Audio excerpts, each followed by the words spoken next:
Hey, aloha, and welcome to the Friday Marketing Jam Session. I am Tom Gaddis. I have our sales trainer extraordinaire, Jason Canigan, on the call with me today. What's up, Jason? Hey, Tom. I just muted myself to be polite. Glad to be here. I love it. I love it. And I think the whole setup is working this time, which makes me very, very happy. Yeah, that's great. That's awesome. Well, we've got a great show lined up for you guys today. We're going to be talking about how to have a commission-based remote sales team, even if you've never done it before. There's several parts of this. You guys are going to love it. It's going to be great content. We're going to take your questions. We're going to do some shout outs. We're just going to have a good time here and hang out. So what I need you to do is grab a cool drink. I got my Diet Dr. Pepper. I'm going to cue up the intro, and then I'll see you back here in one momento. It's now time, the moment you've been waiting for. Get ready for the fastest 60 minutes of marketing strategies and tactics to build your remote empire from anywhere in the world. After 167 agonizing hours, they've finally returned. From the sun-soaked Sin City and the sandy shores of Maui, Hawaii, now back for a brand new Aloha Marketing Jam Session. It's your hosts, the Offline Sharks and Remote Millionaires, Tom Gaddis and Nick Ponte.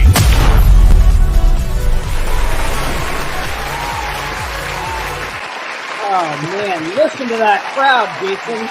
They're excited you are here. Wow. Nick doesn't get that kind of settle down out there.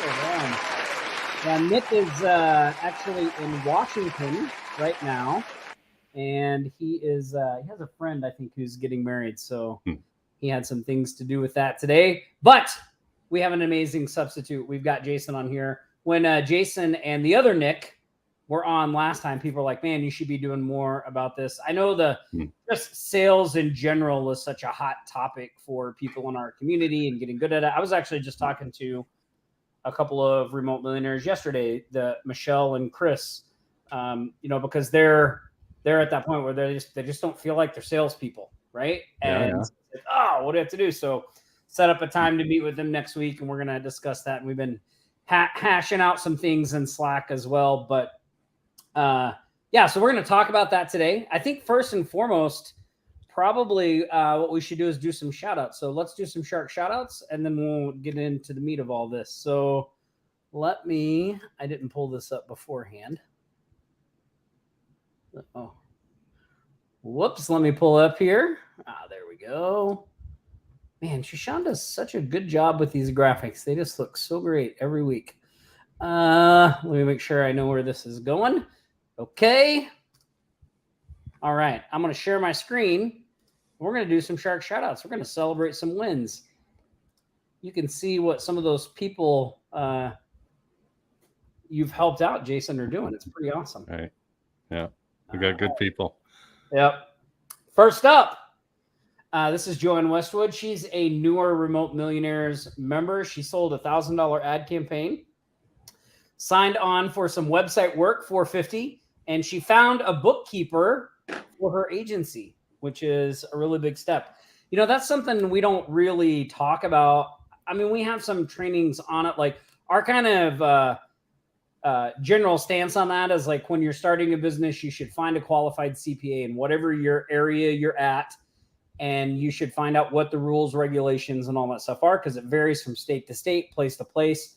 There's no one blanket thing you can do. I would encourage all of you out there, the reason I bring this up is if you haven't done that yet, make sure you do that, because sometimes there's limits on if you make over a certain amount of income, you have to do this, and under you have to, so just make sure you're following the letter of the law in your area. It doesn't mean you need to incorporate. A lot of places will allow you to just get started with a DBA, but talk to somebody about that. So you don't, one, you don't want to be spending money you don't need to in the beginning. And two, you just want to make sure you're covered legally. So get with a CPA, find one. It's worth the investment to just spend an hour with them to talk to them about your situation. So Joanne, congratulations. Excellent work.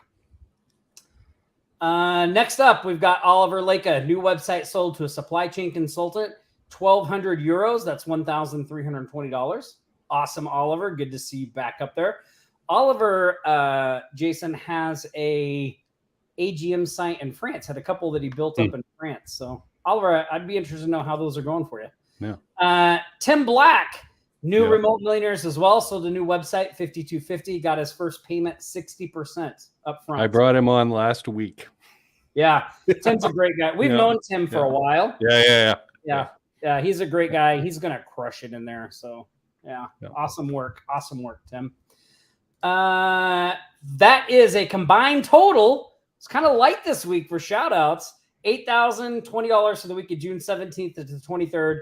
It brings our grand total since the start of 2023 to $862,812 for those of you that are keeping track. Awesome work. I know it's a little light. We'll make it up next week. If you have those wins, those shout out, share them in the Facebook group. We can get you up there and posted. So we can only report what we see and are told. That's also, right. Norm closed something this week too. Norm, he closed. I think it was like he had a 5 website deal. Right. So let me just take a look at this. So it may have already been counted. I don't know if that was in there or not. He collected more of it. Yeah. Let's see. There's Tim Black's. Yeah, Norm had $8,400. It was the 3rd website. Yeah. There's a sale is not a sale until you take the money to the bank. Yep, that's right. So that's real money. Spend the money till you have the check in hand, right? Right. Awesome. Well, let's see in the comments who's here. Let's see. Shirley, welcome. Happy Friday, Shirley. Leia Bear, good to see you. Richie Cronin, Robert Blake, Patty, good to see you. AV Barnes, Frankie Barwell, welcome everybody. Enrique, Frank the Tank. Frank the Tank's going to be coming into RM. Excited for that. Dorn. Man, Dorn, I'm surprised to see you here. I hope Dorn's been a little under the weather. I hope you start feeling better. But let's see who else is in here. Jacqueline, welcome, Jacqueline. Jacqueline, just so you know, Cameron was going to be reaching out to you about something. I don't know if he got in touch with you, but keep an eye out for that. Mark, welcome. Look at all those great comments. Awesome. I see the Facebook user said test. One of the things you have to do is log into Facebook and grant StreamYard permission, and then we can see your name. But I don't know what is a test for, but hopefully I passed. Chandra, what's up? Good to see you. Good to see you. Awesome. Well, Jason, today we're going to be talking about how to build. I want to make sure I get this right. How to have a commission-based remote sales team if you've never done it before. So, a couple of things I think we should probably talk about right up front. And one is, we were kind of talking a little bit about this before the live started. There's the dream, right? The dream and the goal. I want a commission-based salesperson so I don't have to deal with the selling and do those things, right? Because the selling can be a roadblock, a sticking point. It's something you got to learn. You got to get better at it. It can take time, right? But one of the things that we were kind of discussing before the show is that there are kind of some steps that really need to happen before that, right? You really have to look at your situation and what's going on in your business and be ruthlessly honest with yourself if you're ready and at a point where you can bring on a full-time commission-based salesperson. Now, that does not mean you can't have some help. So one of the things we talk about a lot is appointment setters, starting there. But let's talk just a little bit about a commission-based salesperson. And Jason, from your side, what is it that they're typically expecting from somebody who's bringing them on? Yeah, so there has to be a certain maturity level to the business, Tom. You can't just open a business and then the next day say, all right, I'm going to hire a commission-based salesperson and expect it to succeed. And you probably won't attract competent, experienced salespeople with an offer like that, because as soon as they sort of sniff around and find out more about you and the offer, they'll be like, no. The problem with commission, I mean, it sounds great for you, the owner, right? But for the commission-based salesperson, they have to eat. And if they cannot make enough sales to get the commission to eat, then they're going to not last very long. They're going to have to go and find some other opportunity, right? So you need to make sure that they can stick around. And part of that is making sure that you're generating enough leads. I'd say 3 to 5 a day, good qualified leads, or else you're not going to have enough volume to help that salesperson have enough opportunity to eat. And then they've actually got to learn the offer and do enough reps, have enough calls to be able to sell it. It's not going to be an instant thing. Yeah, I think there's a couple of really great things there that you pointed out that I think just a lot of people tend to kind of gloss over. One is, you said, a competent, proficient salesperson, which is what we want, right? We want somebody who's good at what they're doing. But those salespeople that are good at what they're doing, they know they're good at what they're doing. So, they're in demand, right? They are in demand. And so, they are going to be evaluating you from the get-go. And just like Jason said, looking for the key indicators, like, do you have your stuff together? Are you generating enough leads that they can stay busy enough? Does the offer and all the things you're doing seem closable and doable? Because obviously they want to make the most money possible, right? And when you have all of those things and they mesh together, you can get a really amazing result.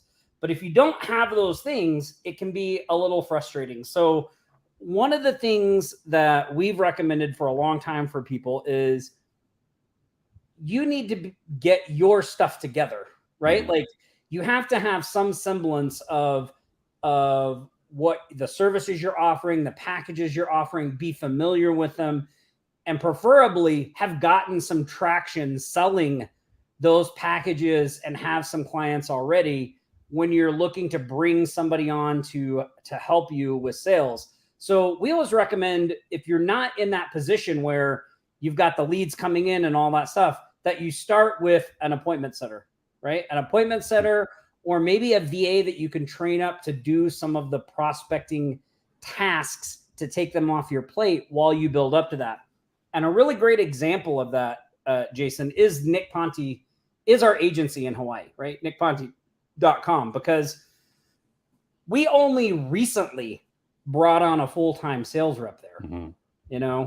Up until that point, we were doing it all with appointment setter, bring them in and doing it that way. So, when I recommend that, I'm not just pulling that out of the air. Like, that has been our experience. And that was how we got to where we are today, right? Because doing the appointment setter, it allowed us to generate leads, to get a consistent flow. So then when the salesperson came to us, we were like, oh yeah, we have the lead flow. You can do this, right? Yeah, critical. Yeah, very critical. Richie has a question. So let's address this. And then I want to talk about a couple of other things there. So Richie said, if you wanted to have a commission-based sales team in, say, the USA, and you live in another country, is the juice worth the squeeze? What are the pitfalls? Would you be better to focus on a local market first or always? Do you want me to jump in on that? Go ahead. I mean, we live in this wonderfully internet-connected world. We're doing this right now, right? This is, we're using a different platform, StreamYard, than Zoom, right, where I do most of my sales conversations. But it's not really that different, right? Can they speak English proficiently? Do they understand the idioms? As long as they've got that, I don't really care where they're from as the buyer, right? I just care, are they competent? Do they understand what they're selling? Can they actually help me? Right. And hopefully they don't have commission breath, which is the worst thing in the world. So if they're going to be able to meet with me on a platform like this and have a reasonable conversation, to me, it doesn't matter whether they're in Nepal or Nairobi or, Nicaragua. It really doesn't matter. I think that the ability to communicate is the most important thing. Yeah, I would agree. And Richie, I would say if you, the business owner, are overseas and you're trying to build out your sales team in the USA, I think this is like one of the things, like one of the upsides of what happened with the pandemic and all that stuff is that this type of communication is just completely normal now. Meeting with clients over Zoom not going in person is completely normal. And if you're, if you have an agency that's targeting, you may be at a slight disadvantage if you're targeting a local area and people want to meet in person. You know what I mean? But like for the most part, I don't think your disadvantage would be that big. And especially if you were targeting a niche, like say you were just going after dentists, or say you were just going after electricians, because you would naturally, even if you were in the US, you'd be targeting various US cities. So like, I think having the sales team that way is doable. I think the pitfalls are the same things that we mentioned earlier, right? Like, what's your process look like?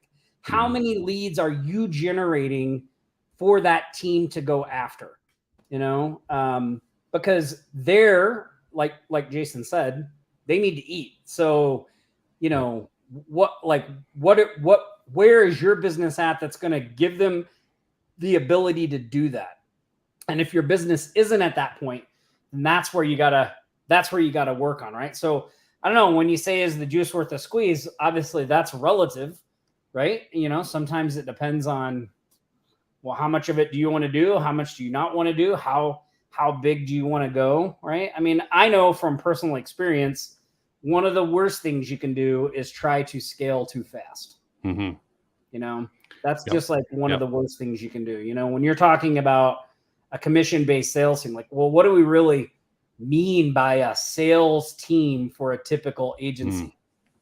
I would suggest that a typical agency sales team, I mean, we're going to do 7 figures this year in our agency, and we have one full-time salesperson, and I think we have one appointment setter. So like, you don't need a big team to do really good numbers, So again, I would go back to probably starting with an appointment setter type person, and then either growing them into a full-time sales rep, or adding a sales rep onto that later, once some traction was going.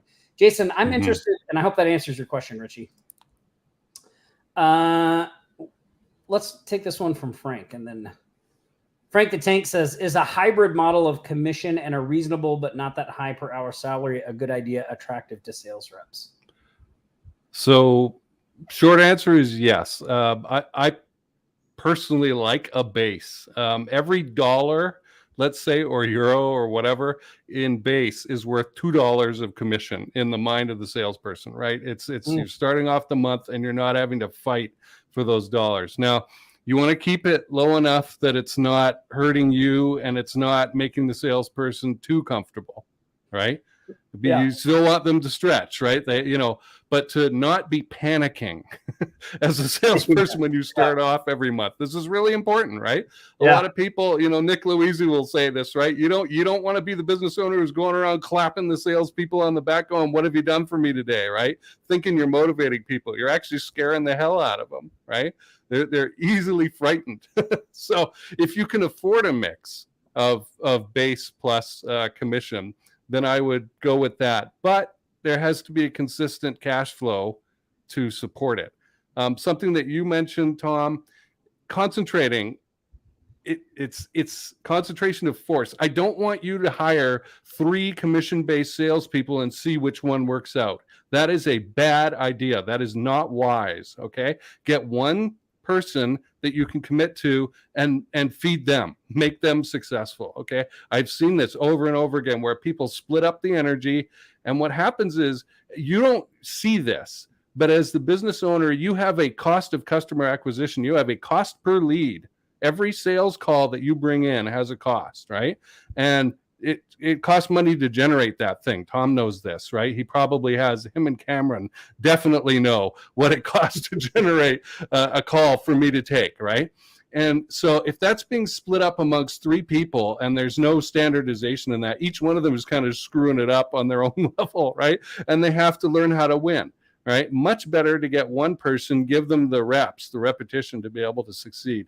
And you can go bankrupt as the business owner if you're not careful, going on and on and on with that cost of customer acquisition, right? That cost per lead going out. it could add up to $10,000 in 2 or 3 weeks or a month. I've seen this many, many times, and the business may not be able to sustain that. So my caution is, don't go out there thinking that just because you got them on commission only 100% doesn't mean that there's no cost to you. There is a cost to you, and it could hurt you if you're not careful. Yeah, that's a really great point, because you still have to, some commission salespeople can go out and generate their own leads, but a lot can't. Like, they expect you to provide those for them, as part of the deal. And that's what makes it more attractive. So definitely there's some costs in bringing those people in. I would also say too, this is I think another reason why I like, starting with something like an appointment setter model, because it's just much more cost effective to do that. So, I've done a couple of different things when bringing on, and let me kind of explain to everybody what the difference is between a full-time sales rep and an appointment setter. So an appointment setter is someone who does the outreach for you. So basically their whole job is to either call, email, follow up with potential prospects that you identify, however you identify them, see if they're interested. Like, they're just kind of pre-qualifying and seeing if people are interested, and then they're setting an appointment with you to close the sale.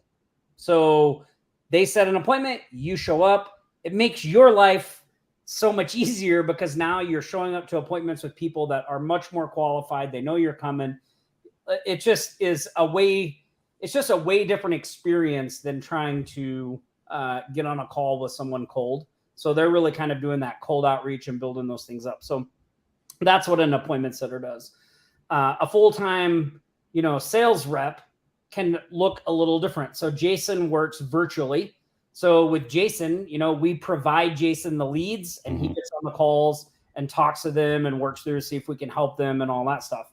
Megan, who works at the agency, she's because she's targeting Hawaii, an area where she lives, she's really a boots on the ground type salesperson. She's really old school. She doesn't really, we've been introducing her to the digital stuff, right? Like, she's really I'm driving around to see a business and I think we can help them, and who do I find out, and all that stuff. So, there's different types of sales reps. Everybody has their kind of own style, what they do, that type of thing. So I just wanted to clarify that a little bit. But what I was going to say about the appointment setters is, I tried a couple different models. One was offering them a training period where they would make an hourly rate for, say, the first, 30 days while I'm training them, getting them accustomed, and letting them take calls, and they're setting appointments, and then moving to a commission base after that training time is over. One of the things with that, though, is during the training period, you really want to get them going and setting appointments as quickly as possible, so that when they see I'm not going to have this base anymore, they know they're setting enough appointments to eat, as Jason would say. Yep. The other option that we did just for a long time was to just pay them a flat hourly rate. That just seemed to cause less headaches for us. For them, we were able to find good quality people to do the outreach, to train them, plenty capable to do what we needed to do for an appointment setter. And then another option that I saw a Facebook user mention that can be an option too is a draw. And for those of you that don't know what a draw is, you're basically fronting your salesperson a set amount of money each month. And then that is taken out first, and then they keep the difference. So you may, and then a draw can be whatever you want. So they get the draw, and then as they make sales, it's decreased. So those are some different options for payment and things like that. Jason, who do you think makes a good, if you were looking for somebody in an appointment setter role, who would you look for? So this is going to sound funny, but somebody who's steady and boring. I think that's great. Yeah. Because look, I've been in this industry a long time. I've been doing online sales for over 10 years, and COVID did not change my life very much. It just made Walmart not open 24 hours, which annoyed me because I like to go shopping at 2 a.m. And not be around people. But having watched friends of mine who own businesses that made money bring on people to be appointment setters, but they had not figured out the process first. I have watched those poor appointment setters working 100% on commission not be able to eat, right? They had to try and figure out the process on their own, and they just burnt out, and they lasted 3 weeks, and then they're like, I got to do something else. So again, I really caution everyone here. This is not as difficult as I'm making it sound, but I'm trying to get an idea in your head that you really should figure this process out first and then delegate it, right? So I can bring on, I have a person who works for me for $20 an hour. She's quite good for another thing that I do. And I pay her to generate leads and get guests for my podcast, my show. And I figured out the process first. I wrote it down in a Google Doc. 9 out of 10 conversations go that way at least. She does it. And the 1 out of 10, I look at it, takes me 5 minutes a day, right? It's just not a big deal. So somebody who's steady, they don't need a lot of imagination. And I think that when I have watched friends of mine who, again, are business owners trying to leverage too much imagination out of an individual for personalized typing, like in direct message, right? That's too much. That's too much. There has to be a conversation that's pretty straightforward and steady. And then you get these good folks who, bless them, because I don't like to do it, will grind it out, right? And show up and do it. And I think the hourly rate for somebody like that, provided they're hitting their numbers, right, and it's realistic, is a great model. So that's the approach that I like. Yeah, I totally agree. And there's a couple of things that I can clarify for all of you out there too. When we talk about having your process dialed in as the agency owner, well, what does that look like? Well, what that means is, like, you need to be clear on the service you're selling. Who is a good prospect for that service, right? You need to have an efficient way to put a list together of people that are good potential buyers for it. You also need to have your packages flushed out, right? Mm-hmm. Like, you know, a salesperson or an appointment setter, like, they're going to get questions about things. And so if you don't have that stuff worked out, if you're just kind of flying by the seat of your pants every time you get on a call with somebody, like, that doesn't work when you start to bring other people into the fold. You got to have a little more of a system out. It doesn't have to be super complicated. You just have to know those basic things. And I think Jason hit on something really important there too for an appointment setter. The appointment setter's job is not to close the deal.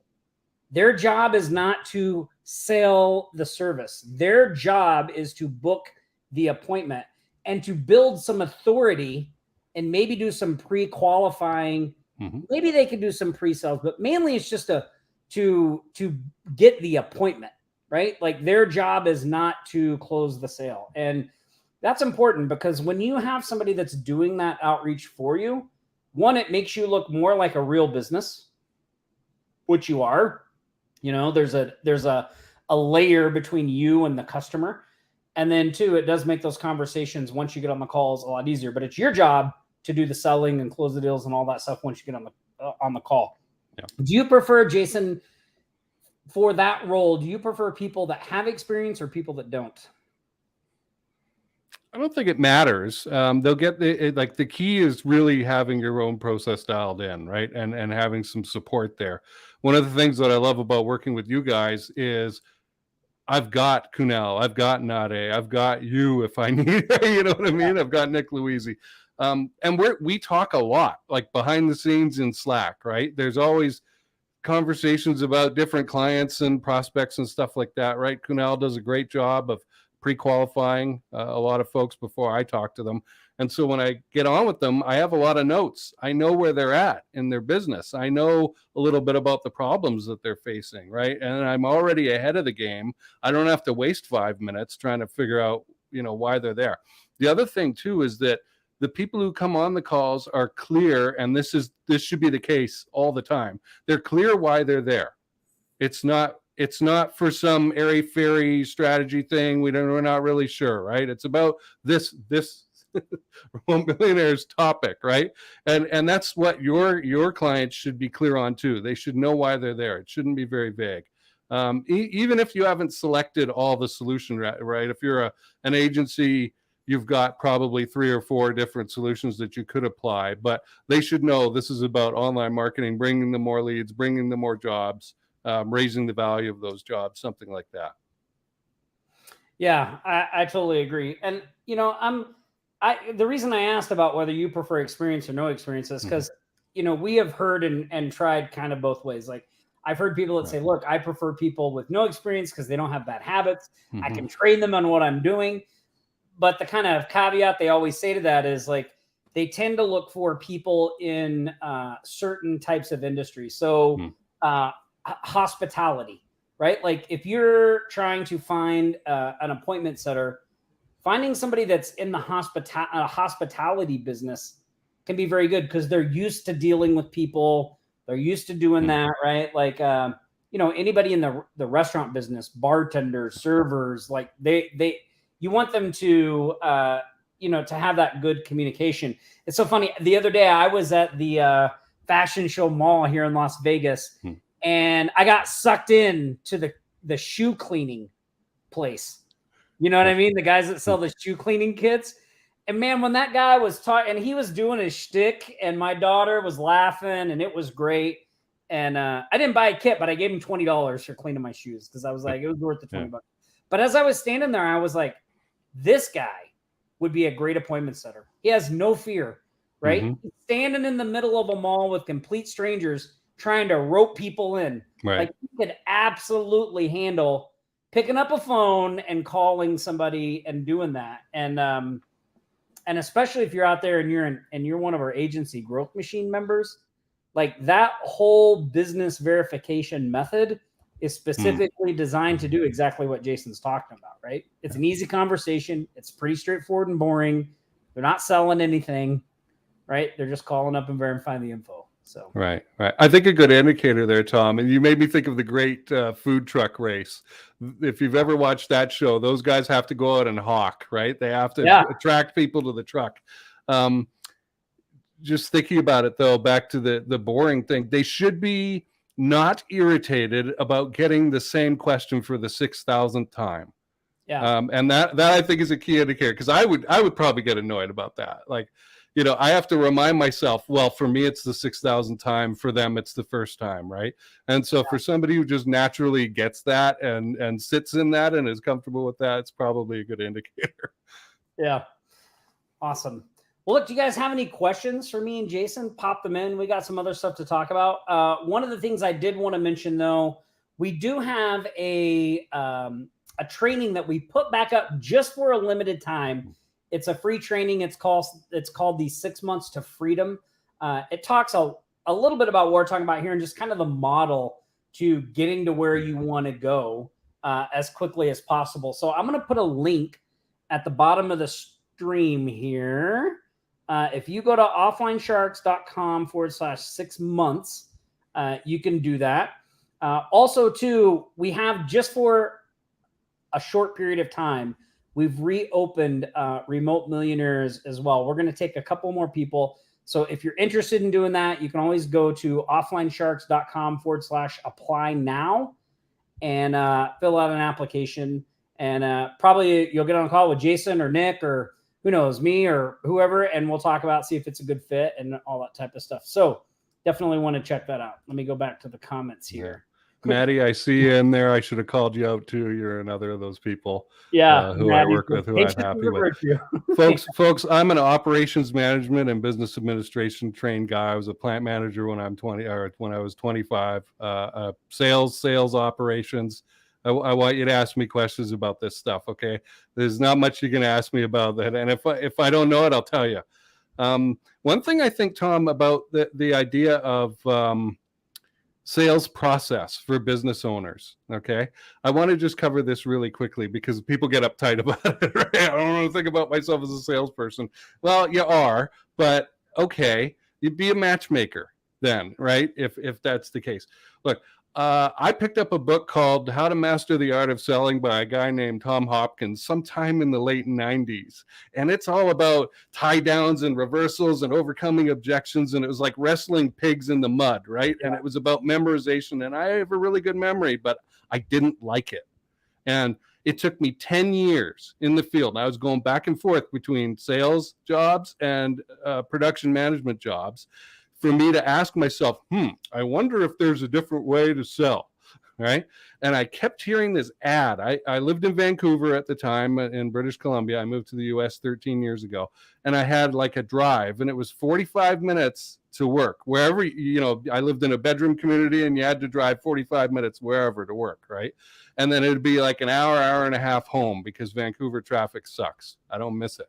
But every day on the sports channel I listened to on the way home, there was a consultative sales guy, a Sandler sales guy, who advertised every day. And I heard this: if you're deadly serious about becoming a great salesperson. And finally I went in and I got an appointment, and I spent 4 years and $13,000 of my money learning how to do what Lucy knows how to do. And I'll remind you, if you're in Remote Millionaires, you have Lucy, Sandler trained sales trainer, to help you, right? She's there.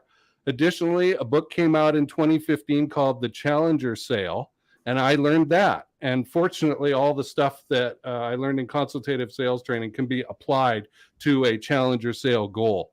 I put it off for like 3 years. I was like, I don't know, Challenger sounds fighty, and I'm not really like that, but okay. And then I started using it, and I was like, oh, this actually works, right? And that's about generating an interesting insight, a valuable insight in the mind of your prospective buyer, and then they trust you really quickly.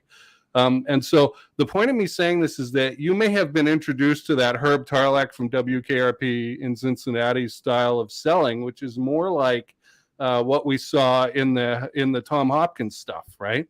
And even Tom has mellowed over the years. I'm connected to him on LinkedIn, and he talks consultative stuff now, right? So, he's evolved. And it certainly works. But find a style, is what I'm saying here, that works for you. There's more, just like martial arts. And again, I don't want you thinking about fighting your customer, but there are different styles of selling. And so, look around, look at a few different books, right?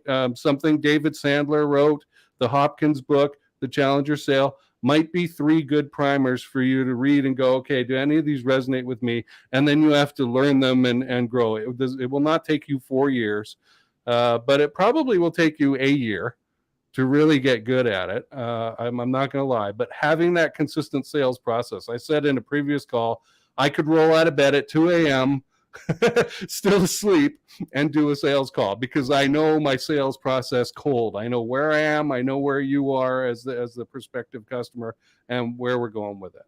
So let's see what we got from. I think too, Jason, you brought up a really great point there. Because we get this all the time, not just in Remote Millionaires, and people all the time. Well, I'm not a salesperson. I don't feel like I'm very good at sales. When Nick was in that position and he didn't feel like he was very comfortable talking to groups of people, he invested time and went to Toastmasters and got comfortable talking in groups of people. Like, there's really not a shortcut around it, right? Like, if you're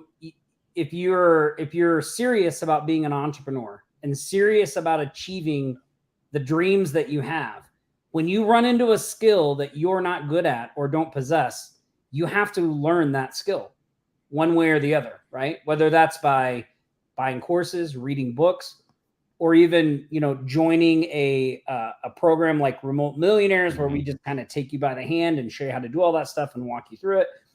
But it's not going to come overnight, right? You're going to have to invest a little bit of effort to do that. Numerous times over the years, Nick and I have had to, just really do basic stuff because we're working on the next skill set that's going to allow us to do more. And that's important to know. That's not unusual. If you find yourself in that situation, that's absolutely right. You're doing absolutely the right thing. Just stick to that, right? So that's one thing I would say about that. We also got this question that says, how do you train the setters with cold call scripts? So this is where, when we're talking about you understanding the process, really comes in. So it's really important that you have made some of these calls and you know that the approach, what you're saying and how you're doing it is effective, and that you're able to book appointments yourself, because then you can go and show them what you're doing. So here's some things that we did. One, write out your script, right? You give that to the person. We also recorded our calls in the beginning, and we would share those with the person. Then we would do role play, where I would have them, we'd get on Zoom and they'd act like I'm the person that they're reaching out to. We'd run through the scripts. Then I would have them do some outreach to people and record their calls, and we would review those. And then we record all the calls and periodically review them and sit down. But especially in the beginning, like, hey, well, because sometimes what you'll find is like a person will ask a question and you know the answer, but they didn't. So it's a great moment to educate them and teach them, like, oh, when somebody says that, this is what I would say, right? Yeah. This is how I would do it. So that's how we do it in our agency. We also have an employee, we also have an appointment setter training handbook that we work out. If you're an AGM member, you have that in your AGM members area. We give that to everybody, but it's a training book that we put together just to hire those appointment setters. So we use that as well. So that's kind of the way we do that. Yeah. And if you're in Remote Millionaires, again, you have Lucy. You have Lucy, right? Lucy, you can role play with Lucy. Lucy has scripts. Norm shared some cold calling scripts recently, right? In Slack. There's a lot of value in here. Listen, you have to develop competencies as a business owner. Competencies. You have to get good at reaching out to people in your target market and starting conversations with them. And that doesn't sound very complicated, but actually that's the hardest part. Once you start the conversation, the rest of it isn't that difficult, right? But it's that moment of reaching out, getting a person on the phone or a Zoom call or whatever, and beginning the conversation well so that there is a rest of the call. And there are many, many resources for that. But again, there's no substitute for you taking one of those, doing the reps, right? Like lifting weights, that kind of rep, and applying yourself so that you learn it yourself. So you're always developing these competencies. And anytime you go into a new target market, me too, you have to develop a new competency. The difference for me is it's like stepping over a 2x4 instead of a 6-foot high wall or something like that, right? It's a little less easy for me to trip, but I still have to do it. Yeah, it becomes easier over time. And that's why I would say for me, and I say this all the time, being an entrepreneur has been a journey of becoming. Like I've had to develop and build the skills that are allowing me to do the things I'm doing today. I did not have those skills just innately, right? And what's great about a program like Remote Millionaires, I'm going to toot our own horn here for a minute, is that we've done all of it. Like when we talk about know your process, when we talk about having all your ducks in a row, like we've already figured that out in our agency. And we just give all of that to the Remote Millionaires people and then help them implement that themselves. So it really does save a lot of time and heartache and headache when you apply that stuff. Yeah. Now, this user also asked, where exactly would you advise we hire these closers and setters from? Jason, where do you have any ideas on this? Do you want me to take it or? Yeah, my lawn guy's here, of course. So if you hear him tooling around, that's what's happening. So Upwork is a possibility. There are many, many groups on Facebook for commission-based, remote-based sales teams, agency groups.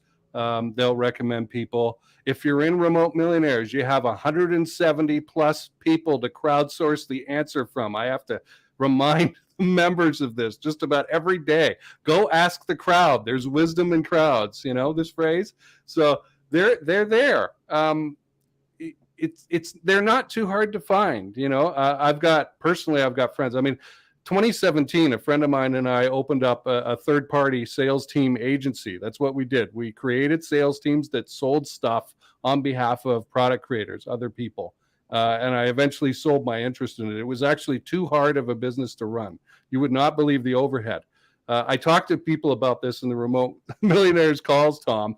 Remote Millionaires would have saved me $20,000 a month in overhead with all the stuff that's included in here. But we had a $3,000 a month sales coach just for that one function, right? So it's crazy. But finding these folks really, once you find where they are, you could tap into that vein over and over again. But I really like referrals. That's my big thing. I will go into agency groups and ask, and they'll refer you somewhere, right? They'll tell you either go into this job board group or I've got somebody. You can go on to Upwork and whatnot and find people in freelancer places like that. But I still really like recommendations the best. Yeah, I can just tell you, I'll give you some extra examples of where we found several people over the years. So the first appointment setter that I hired, I found from Craigslist. So I posted a job on Craigslist and this lady applied, and I mean, this is just like what can happen. Like you think like, oh, Craigslist, nobody's good there. This lady used to own her own call center, and she was getting her insurance license in Hawaii. And so she was just looking for something part-time, like load up that was super less stress. So she came on and she was amazing, right? Like, and it was funny because I gave her the business verification script and she's like, I don't know if this is going to work. And then after she did it for 4 days, she was like, Tom, this is the best thing I've ever done. She's like, nobody hangs up on me. Nobody tells me no. She was like booking appointments right and left. So that's a good place. Also, just your personal network. Does anybody have, somebody that's, maybe an aunt, an uncle, a cousin, somebody who's interested in doing some work from home opportunity? We posted on our Facebook feeds and got people to apply. Hey, we're looking for somebody. This is not a sales position. You're just going to be calling, verifying business information. Yeah. We found some that way. Indeed, we found some through Indeed. Another really good place is like not just the marketing groups on Facebook, but also like, the group we always talk about in Maui, the Maui Moms group. If you can find a group like that, like, hey, is anybody interested in some, side hustle work, that type of stuff? Like you can find them there as well. Yeah. And then like when you're out places, if you have a great waitress, bartender, a place that you regular and they're pretty good, like they could be a good option too. Yeah. My good friend Jeremy Pope likes that sort of approach because you can see them in action. As a matter of fact, that's where I hired my assistant from. I saw her working in a restaurant and saw how committed she was. She was a host and organizing everything. You can't just load up a restaurant from 0 to 100. You'll freak the cooks out and they'll want to kill you, right? You got to do it. And she did such a great job in managing people and going and finding servers who were out back having to smoke and stuff like that. And then I found out she was interested in aerospace, which is the main field for that business. And I was like, oh, this is a perfect fit here. So that can happen.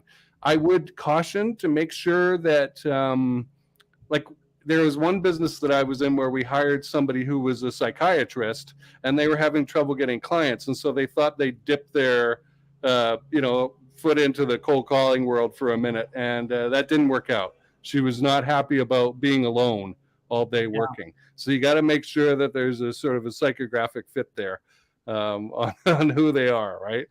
Get them to prove and expect to go through a couple people, right, to find a good one. Yeah, and the other thing too that we haven't really touched on too much, but I'll throw it in here at the end is, you want to have good KPIs, key performance indicators. So, when you bring on an appointment setter, especially if you're paying them an hourly wage, you want to set again reasonable, but goals that also make them stretch, right? I love, somebody mentioned the bonuses and things like that. I think those are great ideas, right? I know when I was a server in a restaurant, they'd always do bonuses if you sold these extra things.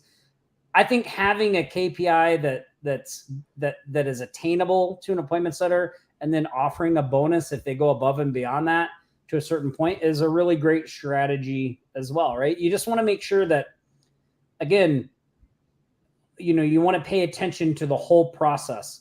Are the leads that they're booking appointments for you to talk to? You have to evaluate those leads. Are they really qualified? Are you closing them? Because if they're just booking appointments, but you're not closing anybody, like there may be an issue there, right? So like you may have to go back and say, hey, look, I'm glad you're booking all these appointments, but like we need to tighten up our pre-qualification here because, these people don't have no chance of becoming a client. So, that's the kind of stuff you have to look at as well. And here's the thing about all of this. It's an ongoing process, right? That never ends. So you're in this for the long haul. When you go down this road, you're going to constantly be bringing people in, implementing processes, evaluating that process, and then making changes and updates based on the results you're getting. And there's really no shortcut way around that except to implement systems and processes that have been vetted out by other people, right? Otherwise, you're just kind of flying blind and you're like, you don't even really know where to start. So awesome. Let's see. And we're going to take this last. Oh, hold on. I lost my screen. We're going to take this last question here, Jason, and then we're going to give away some Cash App money.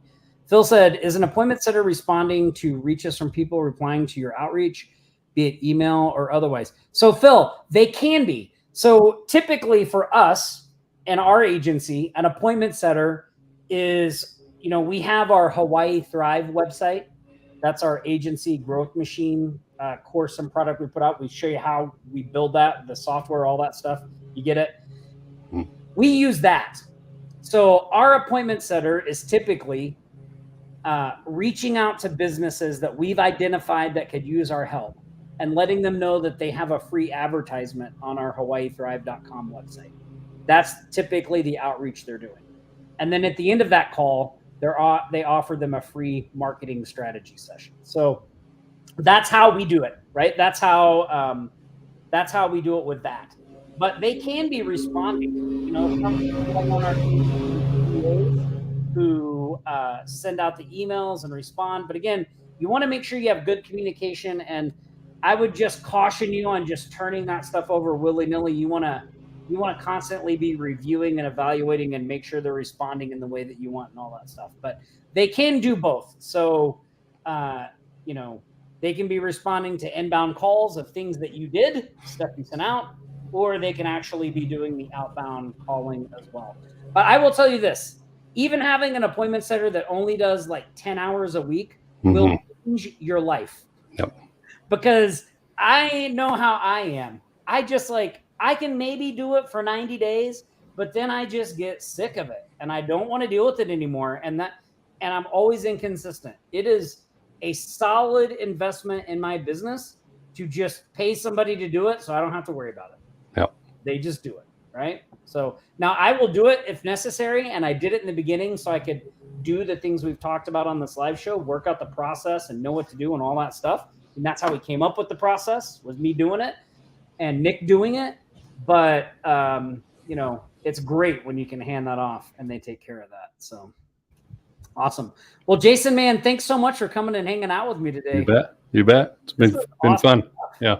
I'm glad to be able to talk about these issues because I think there are a lot of people out there in the agency world who try and sell the dream and don't tell you what the reality is. And Nick and Tom, from the very beginning that I've been involved with this, have shared the truth. And I've really appreciated that. When I saw the Remote Millionaires program, I saw many check marks of, okay, they've been here, they've done this. I know because I've been there like that. What happens when you're the CEO of a digital agency and you're not doing anything anymore? What are you supposed to do, right? That was a big check mark. I've been there, right? Not everyone gets there. And so they have a number of things in the program that have shown me that they've actually done the work and committed to it and been there. And then they can teach that to you as well. So this is just another extension of that, of sharing with you. Look, at commission-based sales teams are great, but it's not all sunshine and roses and just, I'll just hire somebody and they will magically do it. No, even an experienced guy like me needs to know pain points, conversation flow. I'd like to hear call recordings. I want to see something written down, and you got to have your offer and your warm-up sequence figured out. Yeah, and that's the thing. If you've never done it before, you just want to get a few things in order before you head down that road. Yeah. Right. So, and yeah, Phil, you're exactly right. That's what we do. We offer a free business direct listing as an entrance to the sales cycle. So fantastic. All right. We got one more thing to do before we go. And that is, here comes the money. Here we go. Money talk. Here comes the money. Money, money, money. Dollar, dollar. Dollar, dollar. Ching, ching, bling, bling, cut the chatter. You ain't talking money, then you're talking no matter. All right. So every week when you go to that shout out post and leave a good job, a great job, whatever it is you say, a thumbs up, whatever, we pick 2 people at the end and we give away some Cash App money. So today's winners are James Taraweski and Sandy Alexander. Congratulations to you 2. Congratulations. Yes, Jason stepped away for a minute, but man, it was awesome having him on the live show. Hope you guys enjoyed this. Nick should be back next week. If you need anything, reach out to our support desk. Please go check out the training, offlinesharks.com/6 months. That is the 6 months to freedom training. You're going to like that. We'll see you next week. Same Shark time, same Shark channel. Stay safe. Practice aloha. See you later, everybody.